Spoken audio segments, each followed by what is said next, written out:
So today I'm going to try and explain to you guys just a little piece about how you can gain advanced game. Now if you're new to pickup, or you're pretty much an incel, you can still learn advanced game, and you should be learning advanced game from the very beginning, because if you learn beginner game or whatever, what you're going to be doing is learning bad habits that you will never shake off in your mid-range of your learning curve of game. You will never reach advanced game if you start off with shit beginner game. You should be learning advanced game from day one. There's no reason why you can't skip all the way to the end. And I'm going to give you guys a little bit of an insight into how you can learn anything. And it's not just game, it's any skill, and how you can improve. But before we get into it, make sure you click the subscribe button, also click the bell icon so that you don't miss out on any pickup game dating advice. Now, learning any skill, this is any skill, you have to have self-awareness, you have to be able to objectively analyze yourself and objectively analyze your competitors or people who are in the same field. Now, to give you guys a little bit of my background, I have become advanced in many other skills in my lifetime. For instance, I started out in art.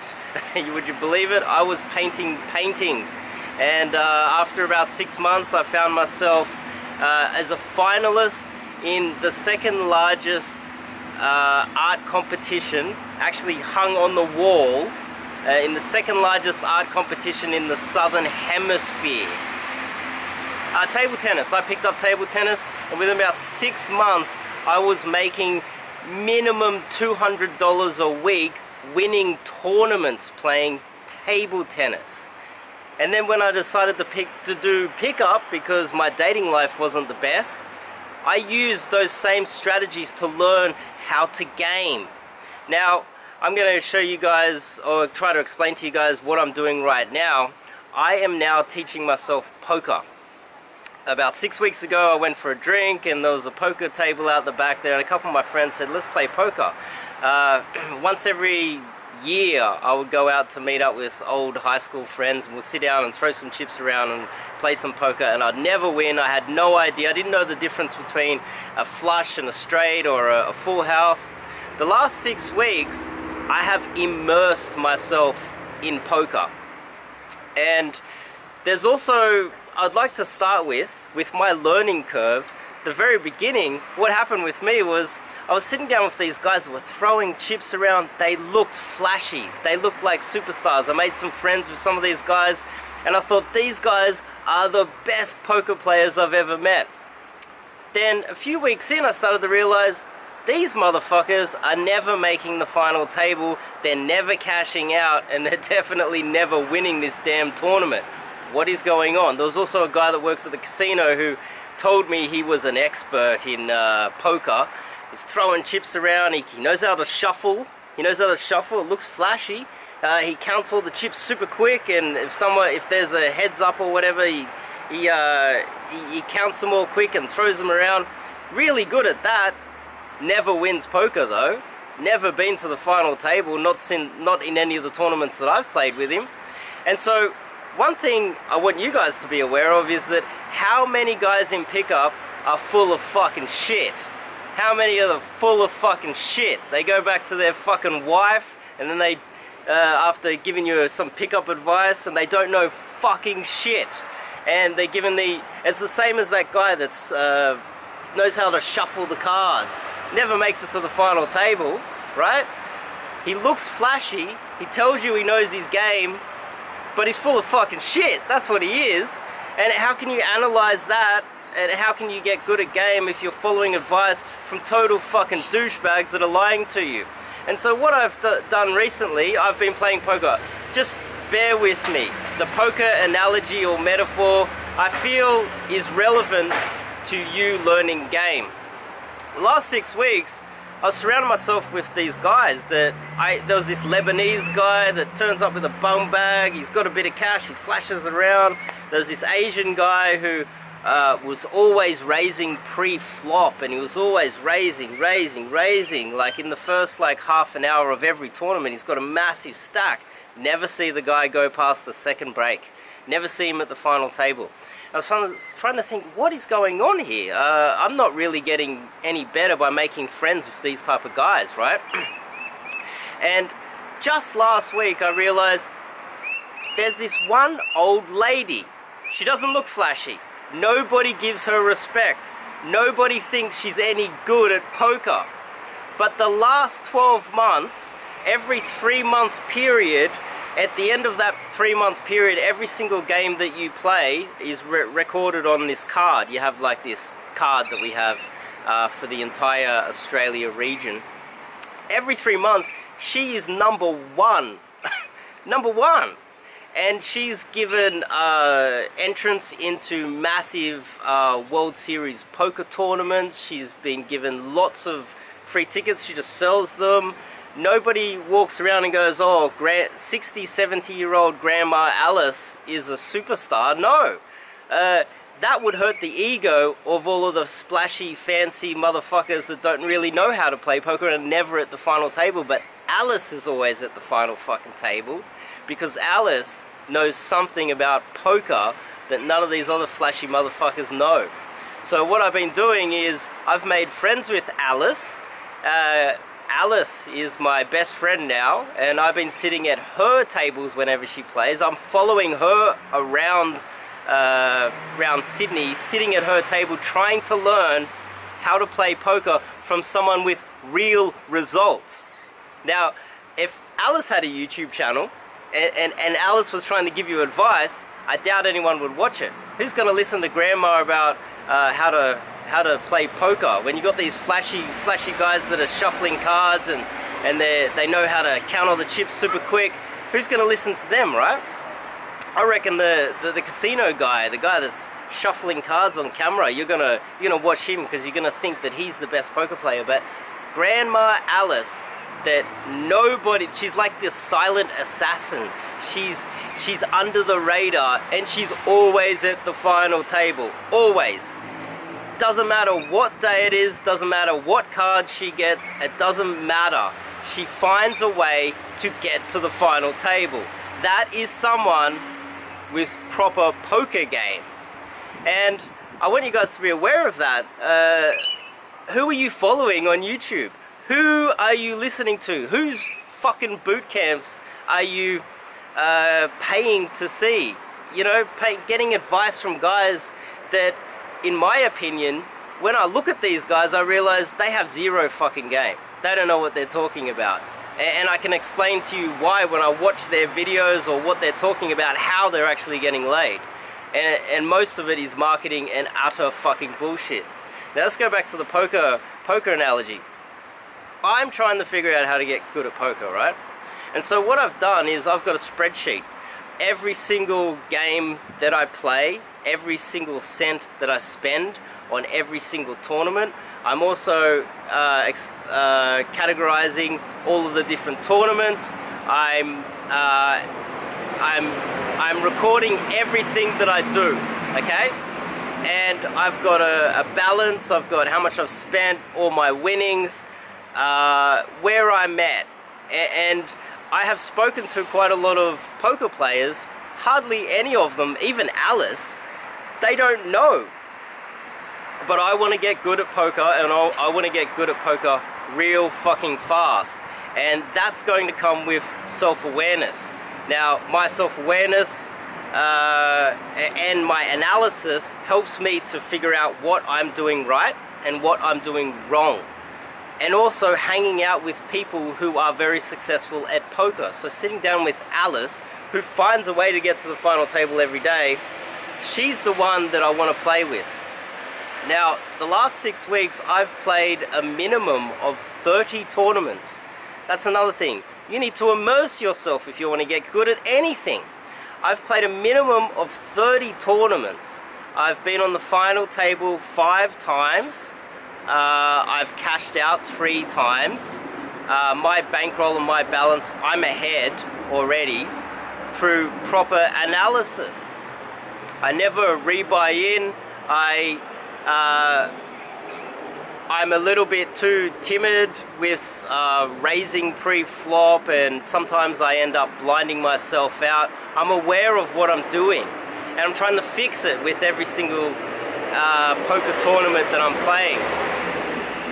Now, for you guys back at home, you're probably thinking, okay, well, game's not really working for me, and I don't know why. The question is, are you self-aware? Are you analyzing all your approaches? You know, are you aware of your approaches? Are you surrounding yourself with guys who objectively, not subjectively, not flashy motherfuckers that go spam, and you're like, wow, he just did 30 approaches in 20 minutes. He must have game. Objectively. And are you able to see through their lies? If they tell you that they have such an awesome lay rate or success rate, are you able to see whether they're telling the truth or not? Are they lying to you? Are they full of shit? Because there's a lot of ego out there. And I'm noticing that with poker as well. There's a lot of guys out there that other guys, and they got their little groups of guys, and I got sucked into that.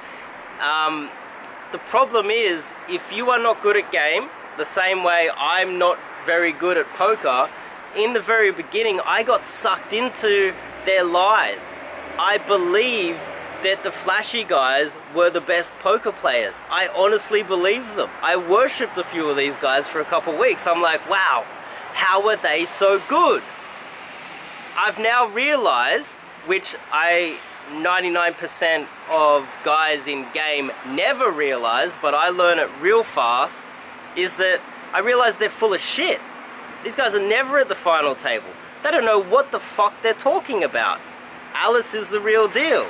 And that's something that you guys never seem to pick up on, is that there's these guys that are lying to you, and they're flashy, and it seems like they know what they're doing, but they have no runs on the board. They're never at the final table, if that's a good metaphor.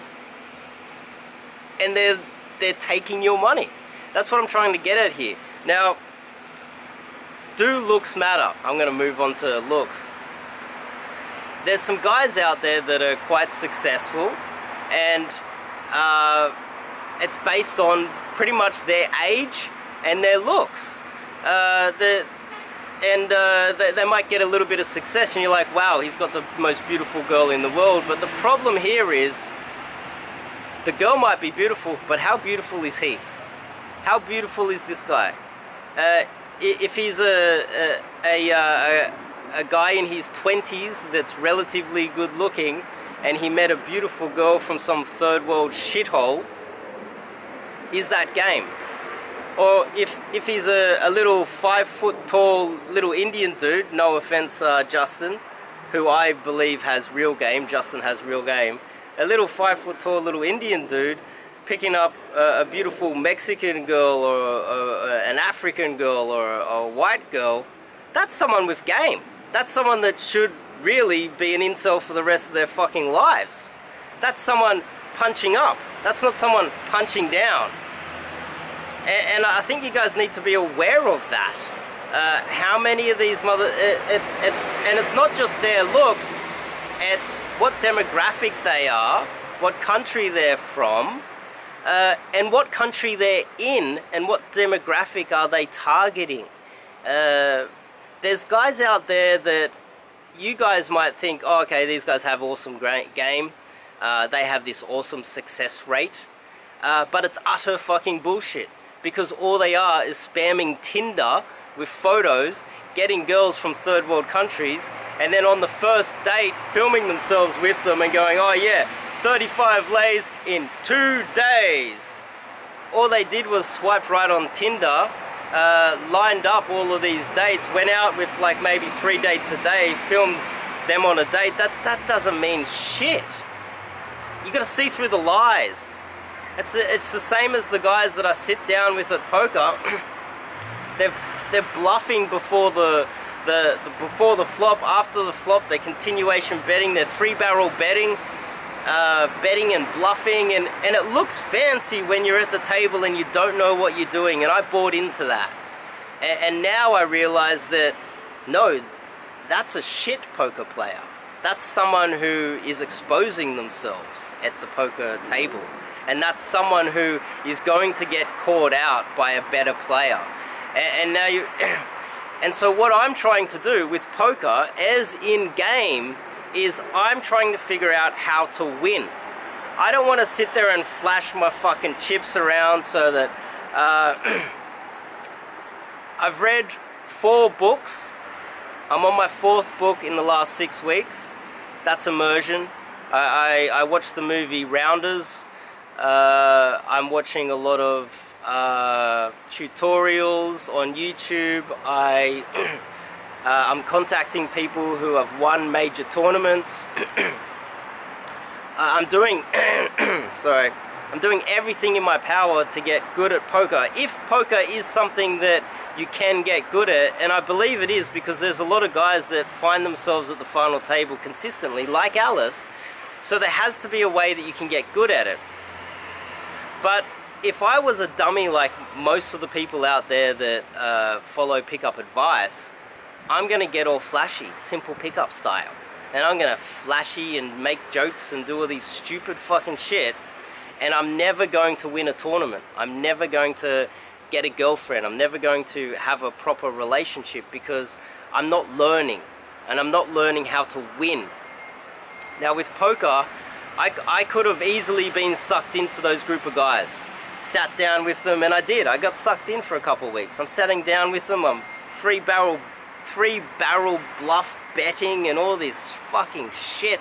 And eventually I get caught out with 7-2, and I'm like, I thought bluffing was how you play. No, not always. It's a far more complex game, poker, and so's pickup. Pickup is very complex, and I'm a nerd. I will analyze everything that fucking happens because I want to win, right? Now, here's a little bit of footage of me playing in a tournament last weekend. It was about 40k, relatively big tournament. I generally now find myself going at least 50% of the way. Even if there's about 500 people, I tend to last about half the field. Now I'm starting to become a little bit more consistent, but I wouldn't be consistent if I was playing like these motherfuckers. And I found this guy who, and this is another thing for you guys, how to get good at anything. There was this one guy who was a poker pro, and he admits that he never really was the best poker pro. But what he realized was he was a better poker coach than he was a poker pro. In his book, he said that 90-95% of people are failures at poker. And if you're gaining the acceptance of 90-95% of the people, you are just gaining the acceptance of fucking losers. And when I read that part in his book, I realized this guy knows what he's talking about, because that's how I talk about fucking losers in game and fucking con artists and marketing bullshit artists, because I know game. This is something I have immersed myself in, and I know I have advanced game. So I can see bullshit when I know bullshit when I see it. And when I speak to Alice, who is one of the best poker players that I've had the opportunity to get in contact with and spend some time with, she will openly just tell you, oh no, this person is really shit, this is what they do, this is their strategy, and this is how to exploit them. And this is how, generally around where they bust out during a tournament. And I'm like, everyone thinks this fancy motherfucker is a superstar, but he never fucking wins these tournaments. And Grandma Alice, who turns up in her like floral t-shirt, and she literally looks like this lady that, this unassuming lady that kind of drifts into the background. She's not really part of anything, right? No one really gives her the respect that she deserves. And I go over there and I'm speaking to her, and she's totally open to giving me all this advice, because nobody else there is trying to learn from her, which is a huge mistake in my opinion from everybody the hundreds of people that play tournaments with her, they're not giving her the respect and trying to learn from her. When I said that I wanted to sit at her table and learn from her and I want some tips from her, she was kind of shocked. And the fact that she was shocked, I was shocked that there weren't 100 people around her trying to improve their game, or at least being smart enough to or have the self-awareness to realize that she's the best and you got to learn from the best. Now, I hope you guys kind of understand what I'm getting at here. With poker, 95% of poker players are utter failures. That's a proven fact. There's a lot of poker pros that make money and they barely get through. They barely survive. They're eating peanut butter sandwiches while traveling around the world, trying to, try to break even pretty much. The same as game. There's a lot of motherfuckers out there that are going to tell you that they know what they're doing and that they're experts in their field, but they don't know shit. There's another thing I'd like to make clear is that what's a 25-year-old guy? I know there's a lot of 25-year-old guys out there that try to tell you that they know how to meet women and they know about relationships, these two things. But they're pretty boys and they're 25. Even an ugly 25-year-old that approaches is going to get laid. That's a fact. Unless you're like 130 kilos and 4 foot tall and brown, it's going to be really tough. How would a 25... See, this is the thing that I'd like to... This is a point that I want to make here, is that I was 25 once. And I got laid a fuckload of times without any game. I didn't know what I was doing. I was like, hey... And the girl's like, hi, blah, blah, blah, blah. And I'm like, and she pretty much take me home. This is what I'm seeing. I'm seeing guys that were like 25, around that age. They got six-packs, they're pretty boys. Oh, this is my Tinder fucking game.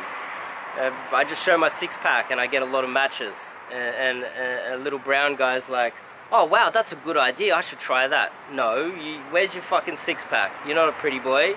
You need real game to survive. You're punching up at that stage.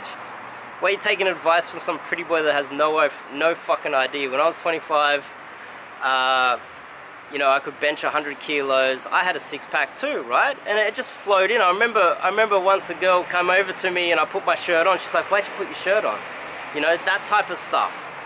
And as I got older, I realized it was getting tougher. So therefore, I needed to immerse myself. I needed to learn something new, or I was never going to continue to have the same success. And even today, now even right now, if I was to duplicate myself and bring back young Dave and give him maybe 5% of the game that current Dave has, old Dave, I still wouldn't be able to compete with 25-year-old Dave with maybe 5% game.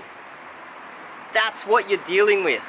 I've got world-class game right now. I really should not be getting laid at this age. I do my utmost to analyze and be self-aware and have the best game I possibly can. But I still could not compete with young 25-year-old Dave. That's a fact. And especially in a nightclub. In a nightclub, it's even worse. Now, and that's why you got all these guys that go, these pretty boys that hit the nightclubs, and then they pull out of the nightclub. The girl can't even hear them. All they're doing is standing there and going, oh, hi. Grabbing the girl. The girl's like, oh, he's good looking. I've had a few drinks. I'll go with him. But if I go over there and have a go, they'll just tell me straight up, you're too old. Fuck off. Welcome to the reality of game. It's a fucking hard place out there. And if you're not willing to be self-aware, analyze yourself, and figure out how to get advanced game. If you're a pretty boy, you don't really need much game, but if you are not one of those pretty boys, you need to have advanced game. And I don't recommend that you start off with any of this beginner game fucking shit. It's utter bullshit. You can start on your first day of game doing advanced game. You're gonna fuck everything up, of course, but you should be doing advanced game from day one, or all you're going to do is learn bad habits. And in the last 6 weeks, I've picked up a lot of bad bluffing, pre-flop bluffing with 7-2 bullshit, bad habits. I'm a little bit annoyed with myself. It's only been a couple of weeks, but these habits I'm eradicating. And because I know how to learn, I know what is a good habit and what is a bad habit, and I'm eradicating the bad habits early before they embed themselves into my natural, my default settings, if anything, when I'm playing poker. I do not want to get to that stage where I learn bad habits. And a lot of guys out there, they learn these so-called beginner game and they think that that's going to get you to mid-level game and then advanced game. No, you're just learning bad habits from the very beginning that they become your default and you never snap out of it. Never. I've never met somebody who has spent several years with beginner game and intermediate game and then been able to lose all of those bad habits to go to advanced game. I have never, ever met someone like that. And some of them are my good friends. They can't snap out of the bad habits that they've been doing all this time. And quite a lot of those guys are coaches now, which makes it even worse for you out there who are trying to improve your dating and love life. You want to find yourself a girlfriend and you're learning this retarded basic fucking shit, and you go over and speak to her and she thinks that you're autistic. How do you think that's going to play out for you? But anyway, there's a lot involved in this video and I didn't really tie it in too well, but I hope you understand what I am saying to some extent. Make sure you click the subscribe button, because I'm just going to keep it real when it comes to game and dating advice. And I'll see you guys in the next video.